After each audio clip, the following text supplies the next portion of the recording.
이 말씀은 1절부터 8절 말씀의 반복인 것을 알 수 있습니다.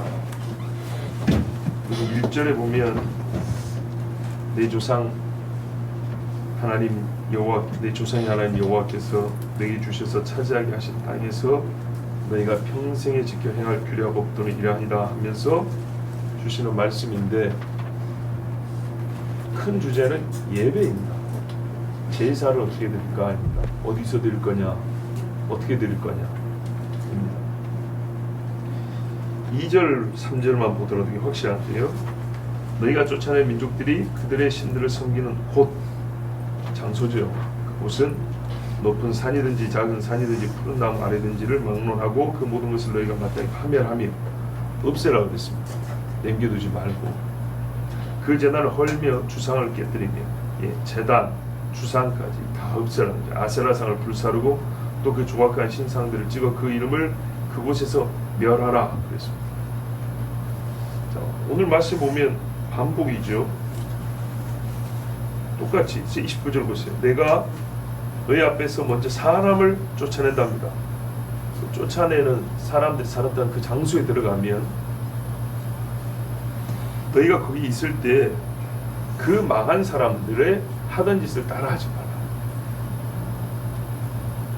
어떤 짓이냐 하면 참 많은 짓들이 있지만은 지금 12장 전체의 주제는 예배에 관함이므로 그들이 섬기던 예배의식, 우상 섬기는 방식을 따라하지 말라는 걸 알 수 있습니다.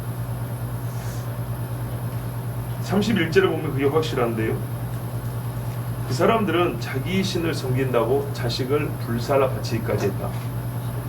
이런 짓, 대표적인 것, 가장 악한 짓인데 이런 짓들 절대로 본받아 하지 말라. 이렇게 하나님 다시 말씀하기 때문에 전체로 보면 12장이 다 예배에 관한 말씀이고, 이 처음 부분과 마지막 부분이 9절부터 28절까지 중간 부분을 싸고 있다는 걸 알 수 있습니다. 중간 부분도 각기 교훈이 있지만은 큰 그림에서 보면, 큰 맥에서 보면, 이게 다 예배를 위한 말씀이구나 하는 것을 또 알 수가 있습니다. 자, 이렇게 전체 맥을 다시 기억하시면서 29절 봅니다. 내 하나님 여호와께서 내가 들어가서 쫓아낼 그 민족들을 내 앞에서 멸하시고 멸절하시고 내가 그 땅을 차지하여 거기 거주하게 하실 때에, 신명기 말씀은 다 이 29절의 말씀이 동일한 배경입니다. 그렇죠.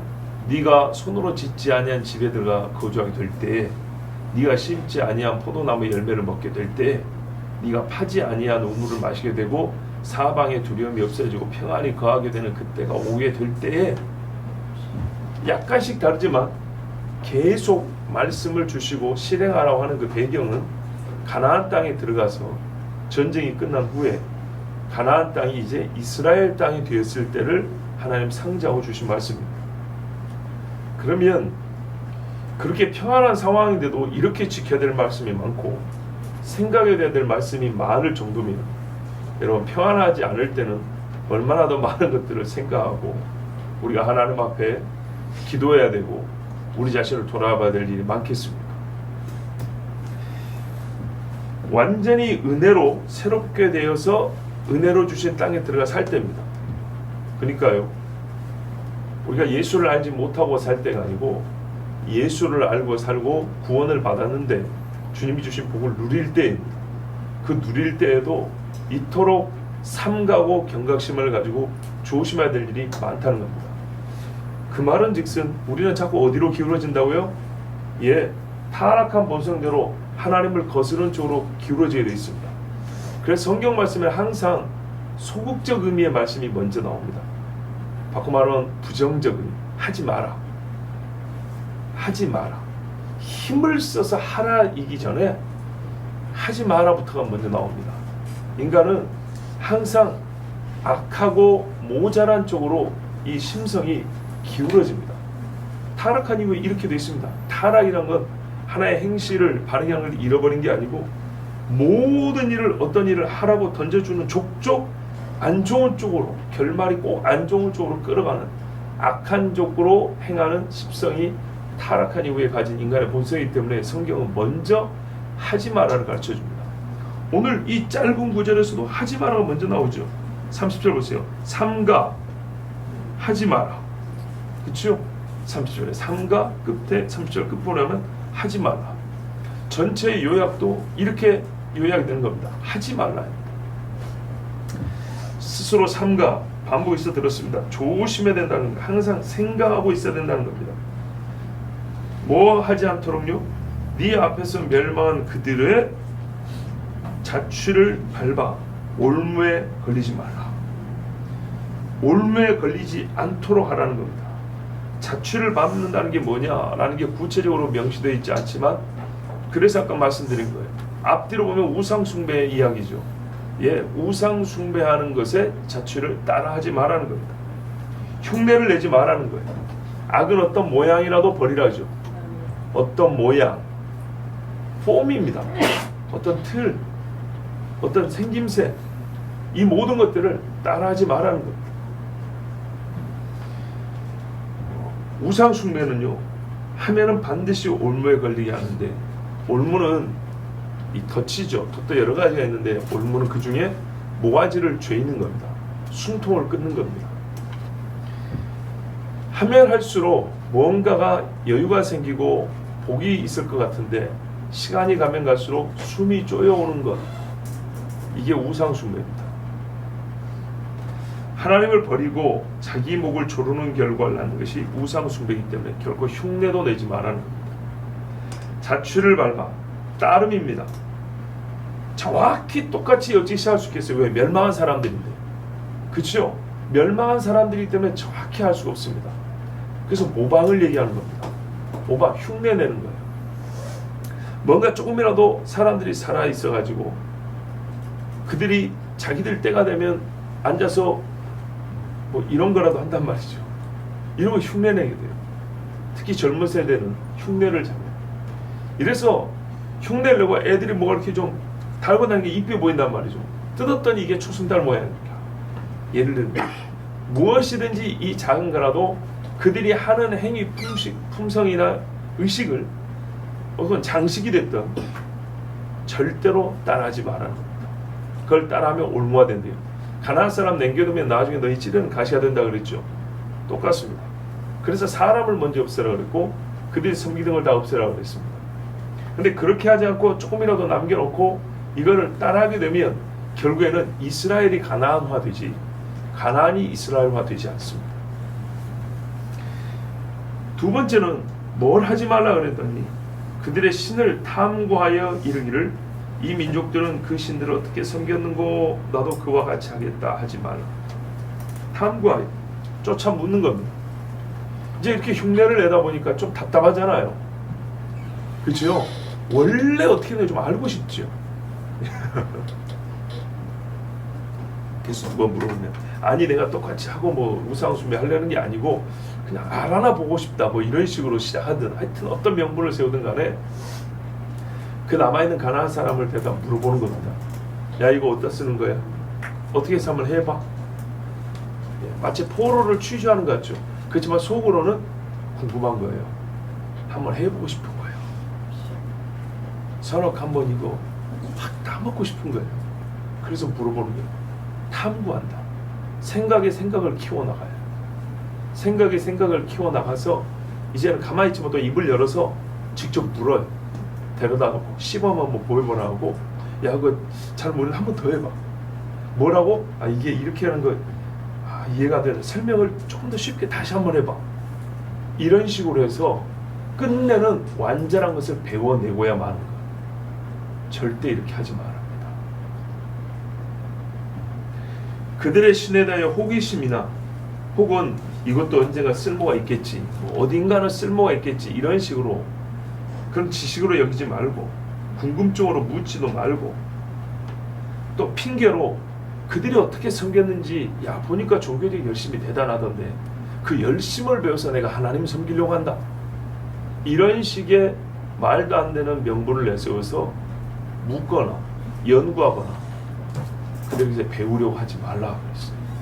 여기서 보면 나도 그와 같이 하겠다는 것은 그들의 우상 숭배하는 방식을 배워서 그들의 우상을 섬기겠다는 게 아니라 하나님 섬기겠다고, 하나님 섬기겠다고 불교에 가가지고 부처 섬기는 법을 배운다든지, 저 힌두교에 가가지고 뭐죠, 걔들은 신 하도 말해가지고 이상한 놈들 하여튼 말해요. 손가락 손 막 10개 달린 애들도 있잖아요. 이런 것들을 배운다든지 이런 거 하지 말라는 얘기입니다. 기도하는 법을 배운다고 명상 기도라는 게 있다던데 그 책을 사서 배워가지고 열심히 연구해서 교회 와서 가르친다든지 이런 짓 하지 말라는 거예요. 자, 31절에 하나님이 뭐라고 말씀합니까? 내 하나님 여호와께는 네가 그와 같이 행하지 못할 것이라.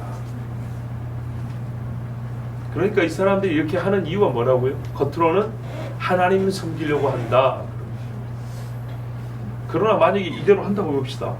그러면 요즘 표현으로 하면 종교 혼합주의입니다. 근데 실제로 나중에 이스라엘이 하나님 앞에 책망을 들을 때 보면 완전하게 우상을 숭배하는 경우가 있고 하나님과 우상을 섞어서 숭배하는 경우가 있습니다. 이름을 섞는다든지 예법을 섞는다든지 신상을 2개 만들어서 나란히 놓는다든지 이런 식으로 하고 다양한 방법으로 섞습니다. 섞는 것도 한 가지로 섞는 게 아니에요. 이렇게 섞어서 하나님을 섬기니까 어떤 이들에게는, 연약한 자들에게는 하나님 섬기는 것처럼 보입니다. 단단한 식물을 먹는 자에게는 저 영락없는 우상 숭배고 하나님이 그토록 하지 말라는 섞어 뿌린 건데, 약한 사람들에게는 섞어 뿌렸는데 우리 것만 보이니까 저거 괜찮은 거 아닙니까? 라고 말하는 경우가 있어요. 요즘에도 신학을 보면 섞여진 게 너무 많습니다. 원래 섞으면 안 되는데 섞어놨어요. 그런데 눈이 좀 어두운 사람들이 볼 때는 섞어놓은 것 중에 우리 것만 위주로 보여요. 한 권의 책 안에 저쪽 것도 들어있는데 이거는 잘 감지를 못하는 거예요. 그래서 우리 쪽 거 보이니까 이것만 놓고 별 문제 없는 것 같은데요, 이렇게 말하는 경우가 많다. 가나안의 것을 뭐 좋은 거라고 주워와서 하나님께 드릴 수는 없습니다. 여러분, 갈멜산에서도요, 엘리야가 쌓은 제단은 바알 선지자가 쌓은 제단과 다른 겁니다. 같은 자리에다가 니들 소 올려놓고 한번 해봐야 안 됐으니까 너희 소 치우고 우리 소 올릴게, 이렇게 안 했습니다. 제단 자체가 다릅니다. 그렇게 써먹는 게 아닙니다. 여기서 보면 31절에 내 하나님 여호와께는 그랬습니다. 가나안의 것을 본받아 우리가 무언가를 하잖아요. 하나님을 섬긴다고 그걸 써먹잖아요. 그러면 이것은 하나님이 뭐냐면 직접적으로, 원래 예배는 직접적 섬김이란 말이죠. 어떤 매개체를 동원하지 아니하고 하나님께 직접 하는 거라고요. 예를 들면 예수님이 이 소자에게 한 것이 곧 내게 한 것이니라 라는 그런 의미에서 하나님께 대하여 한 게 아니고, 진짜 하나님의 얼굴을 면전에 마주보고 누구를 한 것인데 이걸 하나님이 나에게 한 것처럼 여겨주는 게 아니고, 그리스도인들을 핍박하면 예수님이 뭐라 그랬어요? 곧 나를 핍박하는 거라 그랬잖아요. 그런 식이 아니고 처음부터 예수님을 진짜로 직접 못 박아 주인 것처럼, 이 신앙 행위 중에서 예배는 누군가를 거치지 않고 직접적으로 내가 하나님을 높이는 행위입니다. 그렇기 때문에 예배에 있어서 우리가 세상 것들을 섞는다든지 하나님 아닌 다른 우상에 상관이 있는 것들을 거기다 놓고 예배하게 되면 하나님이 안 받는 것은 물론이고, 그것은 직접적으로 하나님을 빼고 귀신을 거기다 놓는 거하고 똑같은 겁니다. 그래서 이건 아주 무서운 죄입니다. 그래서 하나님의 우상 숭배를 완전하게 근절, 없애라고 하셨고 흉내도 내지 말라 그랬습니다. 흉내도. 우리가 데살로니가 전서에 보면 범사에 헤아려 좋은 것을 택하고 악은 어떤 모양이라도 버리라, 이렇게 되어 있잖아요. 악은 어떤 외형이건 어떤 형식이건 다 버리라는 거예요. 범사 헤아려. 그럼 헤아릴 수 있는 능력이 있어야 되겠죠. 바로 우리에게 말씀이 있으니까 가능합니다. 그리고 하나님께서는 우리 양심을 뭐랄까요, 하나님이 일을 할 때는 성령이 주시는 평강이 있다고 했습니다. 베드로전서에 보면 우리 하나님 주시는 평강 안에서, 또 하늘에서 내려오는 그 뭐라 그랬죠, 선물, 은사라 그랬던가, 지혜와 하늘에서 드는 지혜는 첫째 성결하고 그 다음에 화평하고 이렇게 돼 있다고. 그죠? 지혜와 화평이 함께 있지 않다라고 우리 양심이 이렇게 자극을 해줘요. 그러면 그런 것들은 절대로 하나님을 섬기는데 갖다 써서는 안 됩니다. 자, 하나님의 자리를 대체하는 것들을 세워놓고 섬기는 일은 하나님께서 분노하사 그 우상과 섬기는 일을 함께 멸하실 일이요. 또 우상 숭배하는 사람들을 보니까 우리보다 열심이 훨씬 큰 것 같아요. 그러면 그보다 더 큰 열심만 가지면 되지, 그들이 열심을 표현하는 방법이나 의식들을 가져다가 내가 하나님을 열심히 섬기는 표로 삼겠다, 절대로 그러면 안 됩니다. 그러면 우리가 생각이 합니다. 지금 제사상도 다 엎어버렸고 뭐 부적도 다 떼버렸고, 그리고 뭐 옛날에 보면 귀신 섬기는 사람들이 무슨 날 지켜가면서 뭐 이사하고 결혼하고 뭐 그런 거 있잖아요. 사주를 봤더니 얘가 태어난 날이 이 명이 짧은 날이다. 저희 아버지 같은 경우도 그랬대요. 아버지의 할아버지가, 할머니가 아버지 태어난 날 이렇게 해봤더니 이 명줄이 짧은 날이 태어났대요. 하필 그날 때고 손자가 일찍 죽게 생겼어요. 손자가 일찍 죽게 생겼으니까 이 할머니가 옛날 분이 뭐랬냐면 그 뒤안이라 그러잖아요. 뒤안, 집 뒤쪽에 약간의 이렇게 뜰 장작 쌓아놓은 데였어요. 나무 한 그루 서 있고 뭐 이런 데는 거기다가 물을 떠놓고 하늘에다 이렇게 비는 거예요. 할머니가 손자를 사랑하니까. 손자를 사랑해서 혹시 이 손자가 할머니 나보다 빨리 죽을까 싶어가지고 막 같이 빌고 너도 잘하고 빌어라 막 그랬대요. 그래서 아버지가 어릴 때 뭐 모르니까 따라했던 기억이 있대요. 그래서 예수 믿고 나서 회개했다.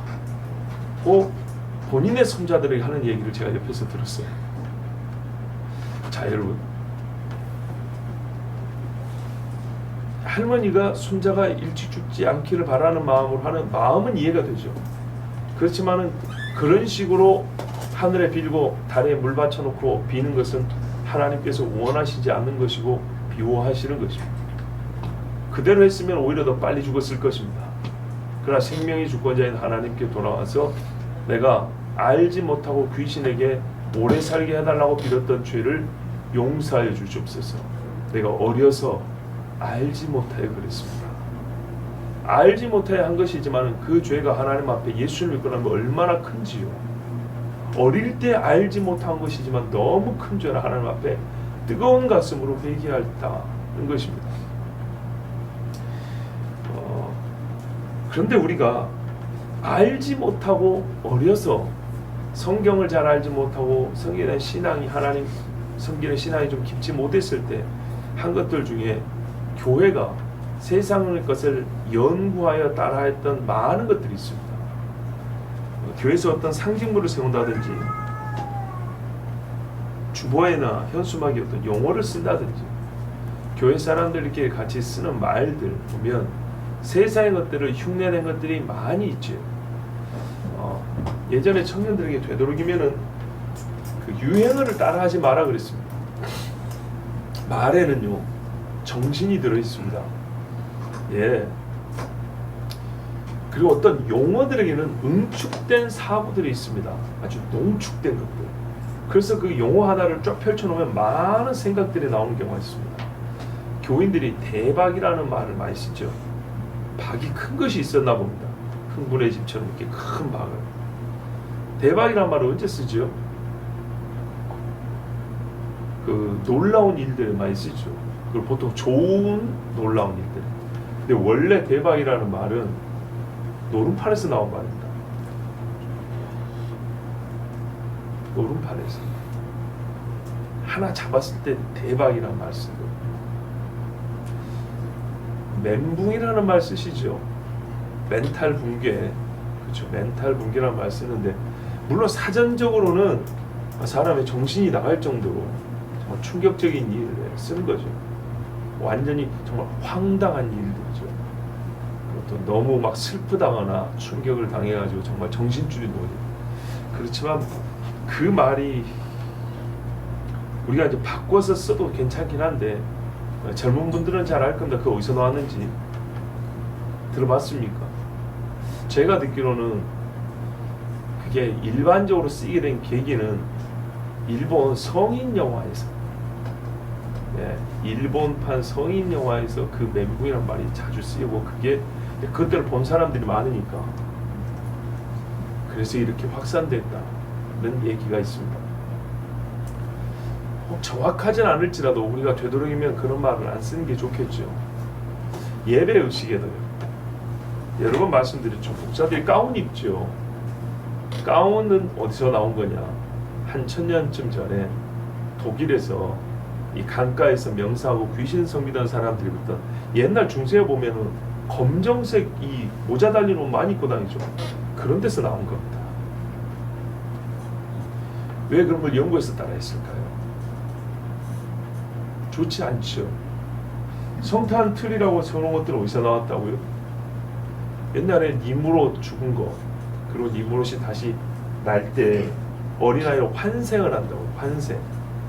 그래서 그 환생하는 니무롯을 상징하는 게 나무입니다. 율, 옛날 영어로 child, 어린이입니다. 아시겠죠? 그래서 어린이 나무라고. 이게 니무롯을 상징하는 것들입니다. 근데 예수님이 태어나시잖아요. 예수님이 12월 25일 태어나지 않았습니다. 그런데 이 한참 추울 때, 태양이 제일 짧을 때, 동지죠. 그때 이제 어둠이 끝나고 태양이 조금씩 더 길어지죠.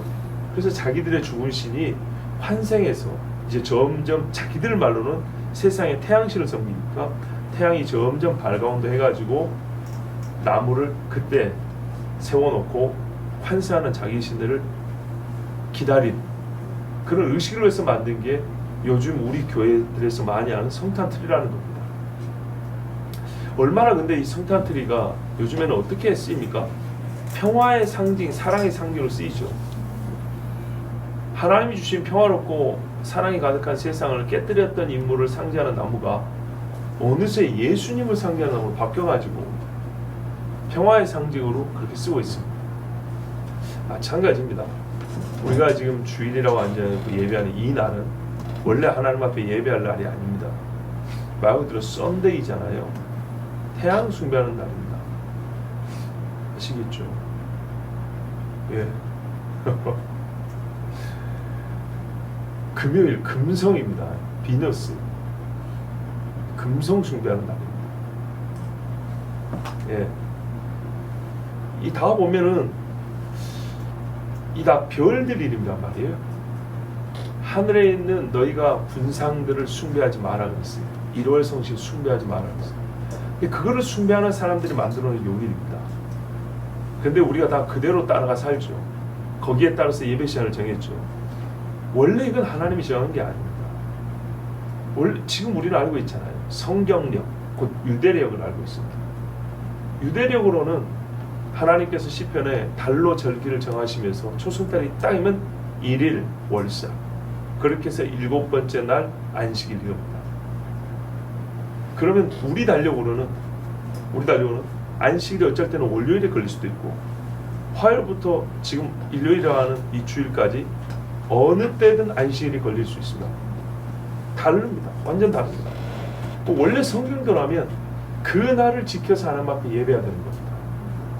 그러니까 지금 우리가 이렇게 예배하는 이 날을 지키는 것조차도 사실은 온전하게 하나님을 섬기는 예법, 신명기를 비롯해서 출애굽기에서 나온 하나님의 율법을 따르는 것이 아닙니다. 아니라 정말 개인적으로는 저보고 만약에 정말로 처음부터 다시 성경대로 한번 해보자 하면 나는 그렇게 할 겁니다. 일요일 안 지킵니다. 성경대로 달 뜨면 1일, 일주일 되면은 안식일, 일주일 되면 안식일, 그 안식 후 첫날, 주의 날. 나는 정말 나보고 혼자 하면 그렇게 하고 싶어요. 지금 우리가 하고 있는 이 시간을 지키고 날을 지켜서 예배하는 것도 정확하게는 아니라는 것. 우린 여러분 이미 다 알고 있지만 제가 이 말씀을 다시 드리는 거는 이게 바로 세상의 것들을 자취를 따라가는 것이고 세상 사람들이 그들의 우상을 숭배하는 것들을 이미 탐구하여 배운 결과라는 것입니다. 그만큼 우리는 알든 모르든 오랫동안 이 30절의 말씀을 어겨온 겁니다. 교회가, 유대인들. 그래서 회개할 게 너무너무 많고 고쳐야 될 게 너무너무 많은 겁니다. 여러분, 손 씻는 것을 씻어라 말아라 이거를 고쳐야 될 게 아니고요. 예.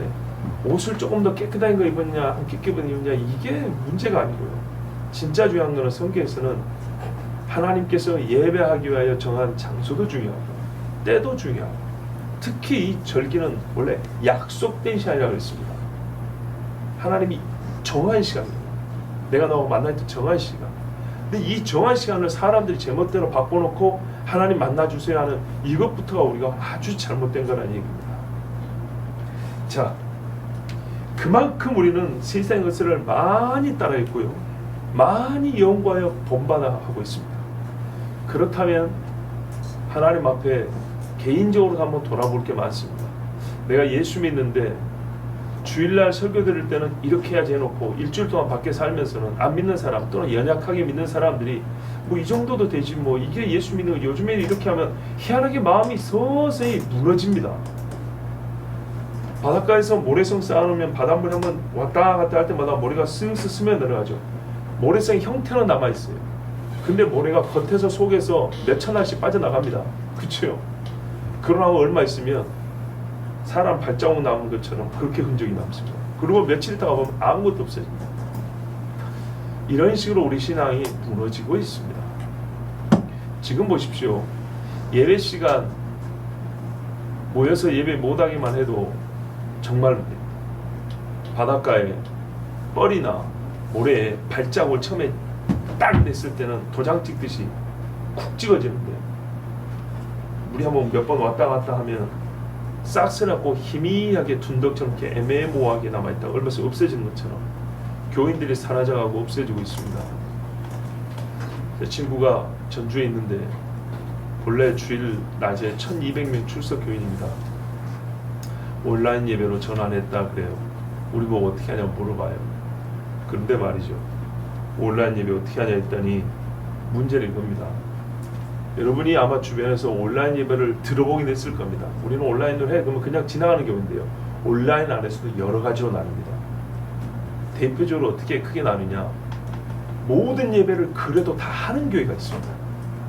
소수가 모여가지고 주일 아침 예배, 저녁 예배, 수요 예배, 금요 예배, 새벽 예배 전부 다 하는 교회가 있는가 하면 주일 아침 예배 딱 한 번 하고 전체 없애버리는 교회가 있습니다. 온라인에서 이렇게 나뉜다고요. 같은 온라인이 아닙니다. 그리고 온라인을 하지만은 그래도 모일 사람들 모여가지고 하는 교회가 있어요. 제가 좀 이따 광고 시간에도 말씀드렸는데 신학적으로는 감리교회가 굉장히 문제가 많은데 목회하는 목회자들 중에는 감리교회 목회자들 중에 멋진 분들이 있습니다. 저기 하남의 어떤 교회 좀 큰 교회입니다. 50명 이상 못 모이라니까 아니 못 모이는 거 아니 하여튼 50명 이내로 교인이 오면 선착순 앉아서 예배 드리는데 근데 어느 날 어느 주일에는 좀 더웠대요. 더워가지고 막 들어오니까 이제 교육자들 못 오게 막았대요. 담임 목사님이 소리 확 질렀대요. 여기가 공산주의 국가야. 들어오세요. 들어와. 다 앉아서 예배 드리세요. 이랬대요. 왜 예배 드리는 사람 막어? 목사님 막지 마요. 전사님들 막지 마. 다 오라 그래요 그냥. 그래가지고 다음부터 예배를 드렸대요. 멋지죠? 재밌는 거는 그 교회 이제 시집을 갖고 그 교회를 다니게 된 분이 뭐라고 말하냐면 우리 교회 그냥 이 감리교는 전체적으로 신학이 좌경화돼 있고 옛날 말 못해서 조금 남편 따라 시댁 식구 따라서 그냥 다니는데 이게 뭐가 좀 마음에 좀 성이 안 찼던 거죠. 근데 이번에 보고 다시 생각이 됐다. 야, 우리 목사님 멋지네 하면서 그런 이야기를 하는 거예요. 여러분, 세상 사람들이 우리에게 예배하는 것을 뭐라고도 합니다. 이거는 물론 본문은 흉내내지 말라는 거예요. 우리가 앞서서 흉내내고 따라가지 말라는 거예요. 그런데 세상은 더욱 따라하고 우리가 하나님을 예배하는 것을 게으르게 하도록 부추기기도 하고 압력을 넣기도 하고 그렇습니다. 근데 이렇게 따라가다 보면 이 세상에 회의하는 방법을 따라간다거나 화상회의 좋더만 하고 이런 걸 따라간다거나 미팅할 때도 뭐 이런 식으로 하면 괜찮겠다고 하는 것을 그래서 그대로 따라가고 배워가지고 하다 보면 나중에는 하나님을 대면하여 내가 주의 얼굴을 배웁니다 라는 말은 하지 못할 때문에 절대로 배우지 않아야 될 것은 처음부터 자르고 최대한 우리가 안 하는 게 좋습니다. 제가 말씀드리죠. 지금 우리가 지키는 이 시간마저도 이미 세상의 것을 연구하여 배운 결과라고요. 그들은 31절 후반부입니다. 그들은 여호와께서 꺼리시며 가증히 여기시는 일을 그들의 신들에게 행하여 심지어 자기들의 자녀를 불사라 그들의 신들에게 드렸느니라. 자녀를 불사르는 얘기 저번에 4월달에 설교했습니다. 몰렉 설교할 때 하나님이 가장 싫어하는 거죠. 왜냐하면 사람 생명을 끊는 것 아닙니까? 그것도 자녀입니다. 하나님께로 인도해야 될 자녀를 오히려 하나님을 거역하는데 죽여서 그 생명을 바쳐서 악을 행하고 있습니다. 하나님께서 이 일을 어찌 받아들일 수 있겠습니까? 가장 가증하다 했습니다. 여기에 세상 종교와 하나님을 섬기는 것에 큰 차이가 있습니다. 이건 대표적인 이야기인데요. 전체적으로 보면 성질적으로 보면 어떻게 다르냐? 도덕성이 완전 다릅니다. 하나님을 섬길수록 사람은 깨끗해집니다.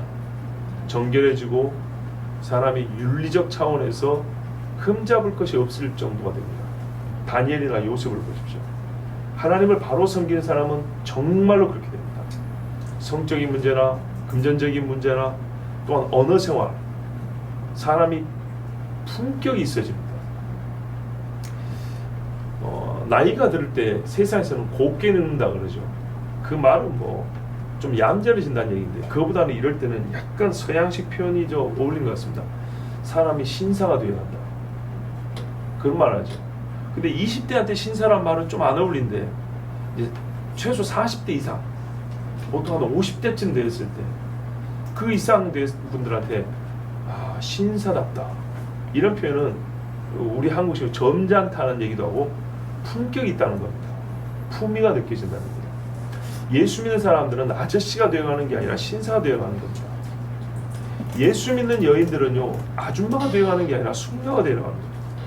원래는 신사와 숙녀가 한 짝인데 어린애가 20대 넘으면 숙녀라고 이렇게 말해요. 숙녀 말 그대로 성숙하다는 얘기 아니겠습니까?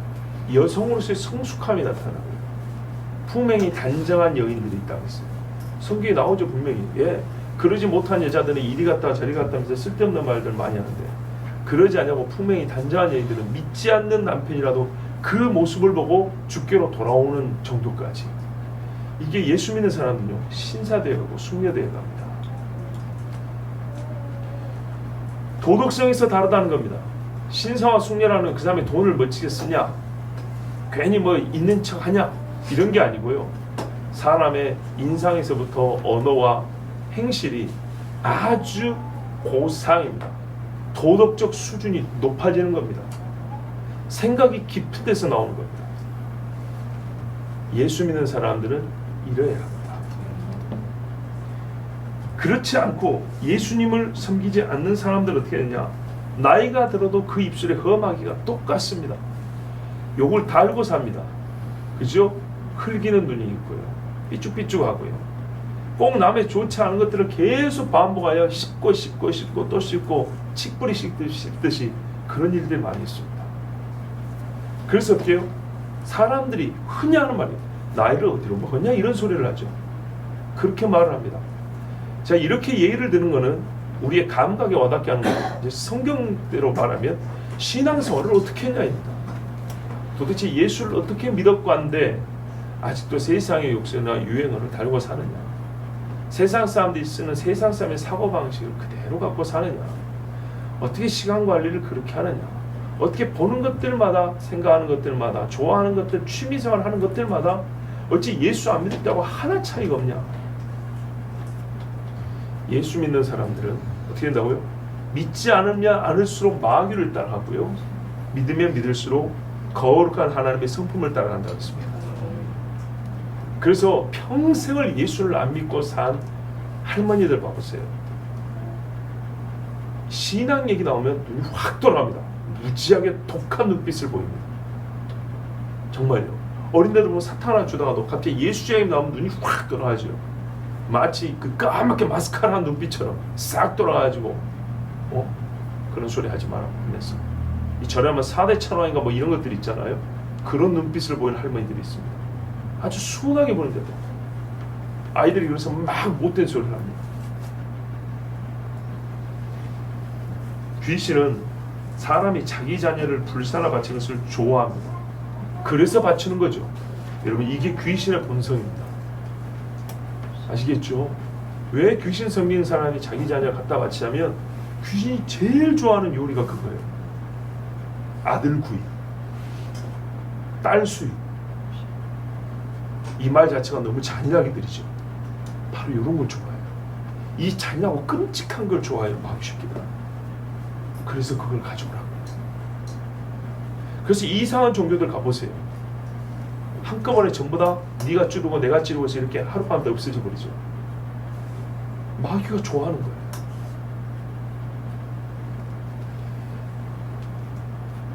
자녀를 불사르는 자를 하나님은 그를 불살라 버립니다. 절대로 세상의 것들을 따라하지 마시기 바랍니다. 내가 너에게 명령하는 이 모든 말을 지켜 행하라.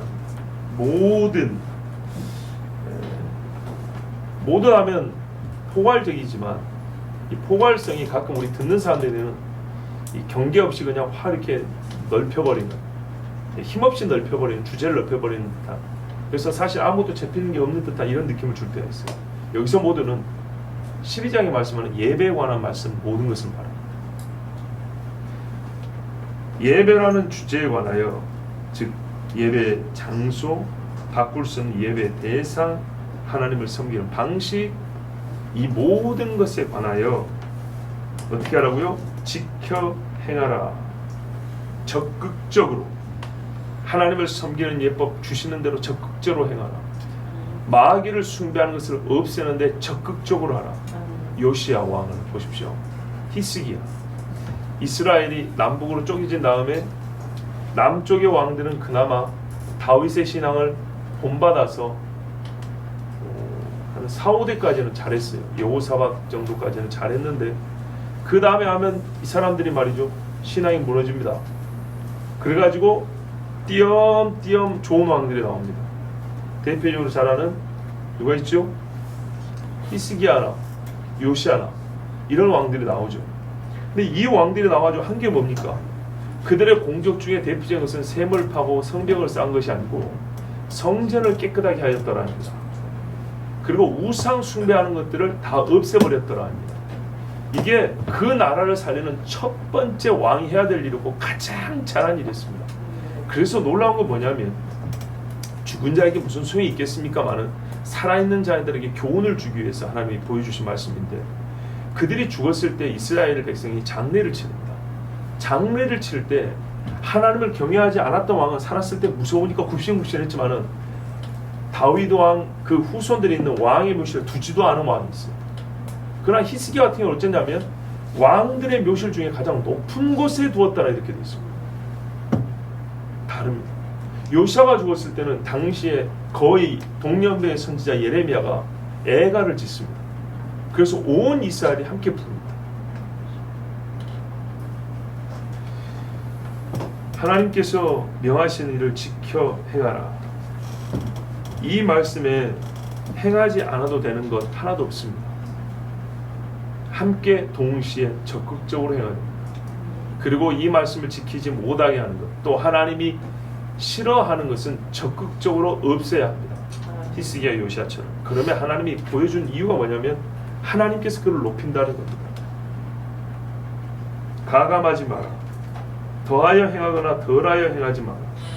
바리새인들은 쓸데없이 더해가지고 오히려 죄를 짓게 됐죠. 게으르지 말고 핑계하지 말고 과욕하여 자기 영광을 구하지 말고 하나님이 시킨 대로만 하라는 얘기입니다. 가감하지 말라 하니까 우리가 육체적 행위 영역에서만 생각하는 경향이 있는데 그렇지 않습니다.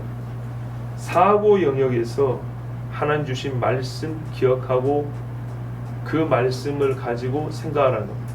쓸데없는 생각의 도구를 찾지 말고, 우리가 로마서에도 그러잖아요. 마땅히 생각할 그 이상을 생각하지 마라. 그죠? 하나님이 가르쳐 주신 것 안에서, 주신 말씀 안에서 생각하면 되는 겁니다. 그 위의 것들을, 그 외의 것들을 찾겠다고 아까 말씀드렸죠. 탐구하여, 이런 식으로 쓸데없는 생각하지 말고 하나님이 주신 말씀 안에서 생각하고 행위하여서 하나님을 섬기라는 겁니다. 자, 이렇게 보니까 영에서부터 손끝 행위까지 하나님은 우리에게 바른 예배를 이렇게 잘 가르쳐 줬어요. 정말로 하나님 우리에게 신명기 12장을 통해서 예배를 참 잘 가르쳐 주셨어요. 엄밀히 말하면 5장의 10경에서부터 계속 예배 가르치고 있는 겁니다. 이 백석대학교 교수인가 송병현 교수가 있어요. 이 교수님이 12장까지 읽고 나서 바른 예배를 정리를 했어요. 그 중에 몇 가지 읽어드리면 이렇게 말을 하더라고요. 바른 예배는 생명지향적이다. 신학자의 표현입니다. 바른 예배는 헌물과 희생으로 훈련된 것이다. 하나님의 주권을 인정하고 고백하기 합당한 비중 있고 대가를 치르는 의도적인 재물을 동반한 것이다. 보세요. 하나님의 주권을 인정하고 고백하는 거 우리가 당연하다고 생각하지만 헌물과 희생으로 함께 훈련이 된대요. 하나님의 주권을 인정하고 고백할 때 하나님이 뭐라고 말했냐면 빈손 오지 마라 그랬어요. 하나님 앞에 고백하는 것이 합당하다면 거기에 맞는 비중 있는 대가를 치면서 예배하라고 했어요. 바른 예배는 여호와에 대한 신뢰에서 비롯된 공동체 기쁨을 재현하는 것이고 모든 정황에서 공개적으로 누릴 수 있는 것이다 그랬습니다. 은밀하게 하나님을 만나는 것도 있지만 보세요. 여기는 공개적으로 예배하는 것을 대전제로 하고 있어요. 어떤 분이 그러더라고요. 성경에 골방에서 기도하라 말도 있는데 전부 다 흩어져서 집에서 기도하면 되지. 어떤 목사님이 그래요. 이런 식으로 편할 대로 갖다 붙이면 안 된다는 거예요. 성경에서 말씀하신 예배의 큰 가르침들은 공개적이고 하나님 앞에 뭡니까? 이 세상 사람들이 보면 알 수 있는 그런 예배를 얘기하고 있습니다. 지금 신명기도 그래요. 바른 예배는 절대적으로 물질적이고 신체적 물리적 재현이다 그랬어요. 왜냐하면 가나안에 들어서 하나님 주신 것들이 있잖아요. 이 주신 것들을 가지고 그대로 나오는 겁니다. 그래서 호흡을 하나님께 받았기 때문에 호흡이 있는 동안에는 계속 하나님을 찬양하는 겁니다. 나에게 물질이 주셨으면 물질이 있는 동안에는 다 바치면서 하나님 앞에 예배하는 거예요. 이게 성경이 가르치는 예배입니다. 또 보면 레위 사람들에 대해서 노비에 대해서 하나님께서 말씀하고 있죠. 예, 율법을 따르고 또 지금까지 하나님 주신 은혜를 기억하면서 드린 예배라고 이 12장을 보면서 그렇게 정리를 했어요. 자, 여러분, 이런 마음이 들 정도로 하나님 앞에 열심 있는 예배가 신명기가 가르치는 예배입니다. 옛날 사람들 있잖아요. 중이 책밥에 뭐 관심 있다고, 영불에는 관심 없고 책밥에 관심 있다고, 그런 식으로 우리 시간 때우고 가는 거 아닙니다. 하나님 앞에 힘을 다해 예배하는 겁니다. 자, 하나님이 아까 안식을 주실 때라고 그랬습니다. 그런데 대전제가 이 안식을 주시는 땅에서 이야기인데, 여러분, 그 우리가 이제 12장까지 왔으니까 그 땅을 한번 다시 생각해 볼까요? 이 땅을 지금도 이렇게 부르죠. 가나안 땅이라고. 팔레스틴은 세상 정치가들이 부르는 붙여놓은 이름입니다. 팔레스티나, 블레셋 사람들의 땅이라. 이걸 의도적으로 그렇게 이스라엘 사람하고 분리시키려고 그렇게 불러놓은 이름이고, 이걸 좀 국제사회에서는 그냥 그대로 씁니다. 오랫동안 이리 쓰고 있는데, 이스라엘 사람들이 이 이름이 정말 못마땅한 이름입니다. 그래서 우리 신자들은 어떻게 불러줍니까? 이스라엘 땅 이렇게 부릅니다. 여러분, 되도록이면 팔레스티나만 말 쓰지 마십시오. 예, 이스라엘입니다.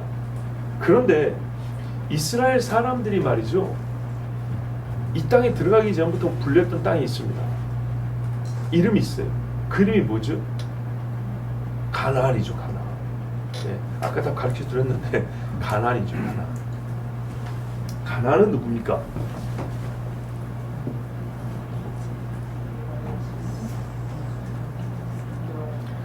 함의 아들이죠. 노아의 아들 중에 함, 그죠? 이 아비 공경할 줄 모르는 그 사람의 아들이죠. 그래서 뭐랄까 나중에 함을 저주하던데 가나안은 저주를 받아버리잖아요. 왜 그랬다고요? 가나안이 뭔 잘못이에요? 함의 이 삐뚤어진 영성이 그대로 내려가는데 그때 당시 가나안이 이미 태어나 있을 때라는 얘기입니다. 네. 그 가나안이 벌써부터 한국 치면 싹수가 지 아비 함을 꼭 닮아가는 거예요. 그리고 하나님이 예언적 능력을 주셨기 때문에 노아는 말합니다. 가나안은 저주하다. 그 이름이 붙여진 땅입니다. 사람 이름이면서 땅 이름입니다. 땅은 본래 이름을 붙일 때 지리, 지형, 기후, 그 땅에서 나는 산물 또는 거기서 있었던 역사적 사건 이런 특징들을 따라서 이름을 짓는 경우가 많습니다.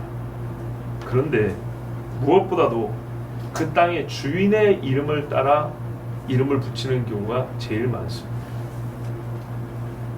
가장 흔하죠. 자, 뭐 지형, 지리, 기후, 산물 이런 특징들을 극복하거나 땅이 이 모양인데도 불구하고 돌짝밭이었는데 옥토로 만든 사람이 있다면 그 전에는 돌짝을 특징 삼아서 이름을 붙였을 건데 요 돌을 다 걷어내고 옥토로 만든 사람이 있으면 그 지리적 조건을 극복한 사람이기 때문에 그가 이 땅을 이겨냈잖아요. 그래서 그 사람의 이름을 이제 붙여서 바꿉니다. 그렇죠. 또 전쟁을 해서 땅을 정복하면 정복한 사람의 이름으로 바꿉니다. 극복하거나 변화시키거나 또는 어떤 사건을 발생케 하는 원인이 그 땅의 사람들일 경우에 그 사람의 이름을 따서 이름을 짓습니다. 또는 최초에 거주한 사람이거나. 자, 그러면 가나안이 이 땅에 최초에 거주한 사람이었어요. 그래서 가나안의 땅이라고 가나안 땅 이렇게 불렀어요. 그런데 가나안이 살면서 만들어 놓은 것들이 있어요. 우상이 있죠. 일본은 땅이 있죠. 집들이 있죠. 가나안의 정신이 있다고. 이 가나안의 정신을 이스라엘 사람이 들어와서 없애버렸어요. 그 우상 숭배의 영성을 극복을 했다고요. 그 땅만 토지만 차지하고 살아있는 것이 아니고 이스라엘 사람들이 들어와서 이스라엘 신앙 정신이 살아있는 땅으로 바꿨다고요. 그때 그게 이스라엘 땅이라 부른다는 겁니다. 가나안 땅입니다. 원래 여호와 하나님은 이 하나님을 버린 자 가나안의 땅을 빼앗아다가 하나님의 이름으로 불리는 백성의 땅으로 바꿔주셨습니다. 그래서 하나님이 복 주신 땅 이렇게 말하고 하나님이 백성 삼으신 자들의 땅이기 때문에 이스라엘 땅 이렇게 바꿔 부르게 해주셨다. 처음에 그 땅은 하나님이 없는 땅이라고요. 근데 하나님이 하나님의 백성을 넣어주셨어요. 그리고 하나님의 백성의 이름으로 이스라엘 땅으로 부르겠어요.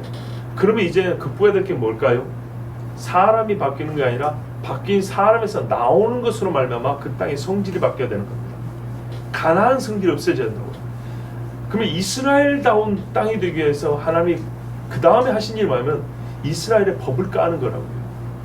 그 땅에 양탄자 깔듯이 이스라엘에게 주신 하나님의 법을 쫙 까는 거라고요. 그러면 그 땅이 비가 내리면 그 법이 땅에 스며들어요. 자, 이게 상당히 약간 문학적인 표현입니다. 그 하나님의 법의 이 말씀 하나하나가 하늘에서 비가 내리면 스며들고 바람이 불면 이리 옮기고 저리 옮겨가면서 그 땅 전체 하나님의 법이 쫙 깔리는 겁니다. 그러면 이게 정말로 하나님의 나라가 되는 겁니다. 하나님이 그렇게 하라 그랬어요. 이 법을 줄 테니까 너희가 걷는 곳들마다 이 법을 뿌리고 법을 깔아라. 하나님의 명령대로. 근데 어떻게 법을 깔 것이냐? 가장 좋은 방법이 뭐냐면 예배하는 겁니다. 학교를 세워서 가르치는 것보다도 하나님의 법대로 예배하는 사람이 한 마을에 생기잖아요. 그럼 교회가 생겨요. 중요한 겁니다. 한 마을에 신학교가 생겨서 믿는 사람이 커지는 게 아니고 한 마을에 병원이 생겨서 그 마을이 믿는 곳이 되는 게 아니라 교회가 생기면 그 마을이 하나님의 땅이 됩니다.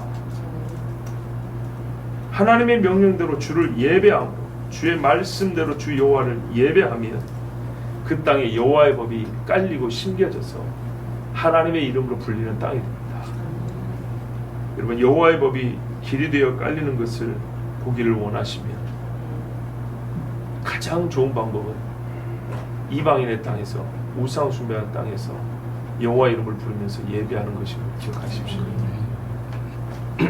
여기가 어떤 땅이라고요? 우리 교회 땅이? 그래요. 하늘의 달이나 별에게 제사하겠다고 물 떠가던 땅이라고. 물을 떠갈 때 그냥 떠갈 수 없어서 한 상 차려놓고 절하고 술 붓고 물 떠가던 그런 땅이라고. 이 땅이 지금 길 위의 소리가 덮은 땅이 되었습니다. 하나님 앞에 예배함으로 이게 가능해집니다. 하나님을 찬송하십시오. 하나님 주신 거룩한 열매도 따먹을 수 있습니다. 여호와의 법이 있는 땅이 되게 하기를 원하면 끝까지 예배하십시오. 하나님께서 가나안 땅, 이스라엘 땅으로 바꿔주실 겁니다. 기도하겠습니다. 하나님 아버지, 연약한 자에게 하나님 말씀을